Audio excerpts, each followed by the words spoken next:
Hello guys, তোমরা সবাই কেমন আছো? আশা করি ভালো আছো। আমিও খুব ভালো আছি। আরও একটা নতুন ব্লগে তোমাদের সবাইকে ওয়েলকাম। তো আজকে রেডি হয়ে বেরিয়ে পড়েছি বর্ধমানে ঘুরতে। এই যে আমাদের বাড়িতে যে অতিথি এসেছে, আমার এক দিদি, এক দাদা, তার ছেলে মেয়েরা, সবাইকে নিয়ে ঘুরতে বেরিয়েছি।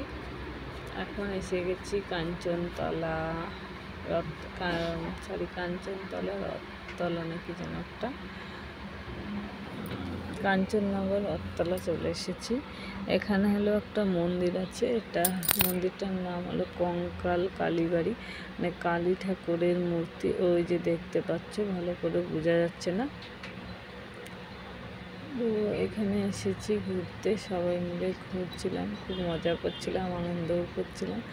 আর এই দেখো, আমি এইদিকে একটা এখানে আশ্রম আছে বৃদ্ধাদের, মানে বয়স্কদের একটা বড় একটা আশ্রম দেখতে পাচ্ছি। এই দেখো মানে কত বড় মানে জায়গা নিয়ে আশ্রমটা। এখানে একটা বড় করা মাঠও আছে, এখানে মেলা হয় কোনো এক সময়, এখন না। তো এই দেখো আশ্রমটা, ভিতরে একটু ঢুকে দেখবো। ভিতরটা কিন্তু খুব সুন্দর। আর এইদিকে দেখো ছেলের অবস্থা দেখো, কোথাও বেড়াতে এসেও শান্তি নেই, এত পাজি।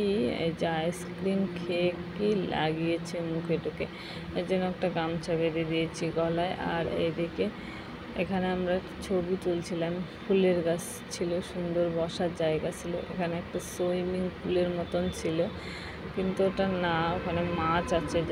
জলটা দেখতে পেলে কেমন হয়ে গেছে, ওখানে একটু বসেছিলাম। তারপরে ওখান থেকে বেরিয়ে চলে এসেছি এখানে 108 মন্দির, বর্ধমানের 108 মন্দির, শিব মন্দির। এখানে শুধু শিবলিঙ্গ আছে, 108টা এরকম ছোট ছোট মন্দির, তার ভিতরে একটা করে শিবলিঙ্গ আছে। এখানে কিন্তু শিবরাত্রির সময় প্রচুর ভিড় হয়, এত লোক হয়, তাও সবাই চান্স পায় না যে এতটাই ভিড় হয়।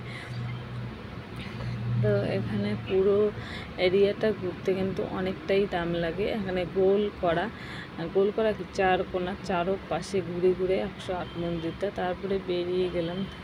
বেরিয়ে যাইনি এখনও। এখানে একটা ভিতরে এক জায়গায় দেখলাম একটা মূর্তি সুন্দর, অনেক লোকে এখানে ছবি তুলে নিচ্ছিল। আর ওই দেখো পাপান এখানে আগে আগে কিন্তু দৌড়াচ্ছিল এখানে। আর এখানে দেখো একটা গরুর ছবি দেওয়া আছে, তো ওখানেই পাপানকেও বাবার ছবি তুলছিল। আর এইদিকে দেখো কি সুন্দর একটা মূর্তি দেখলাম, শিব আর পার্বতীর। এই যে শিব পার্বতীর সুন্দর একটা মূর্তি। তারপরে ওখান থেকে বেরিয়ে আবার চলে এসেছি এখানে, এটা হলো মোটা শিব বাড়ি, মোটা শিবতলা, মানে ওখানে একটা মোটা করা শিবলিঙ্গ, এর জন্য মোটা শিবতলা বলে ওটাকে। ওখান থেকে বেরিয়ে এখানে এসে গেছি সর্বমঙ্গলা।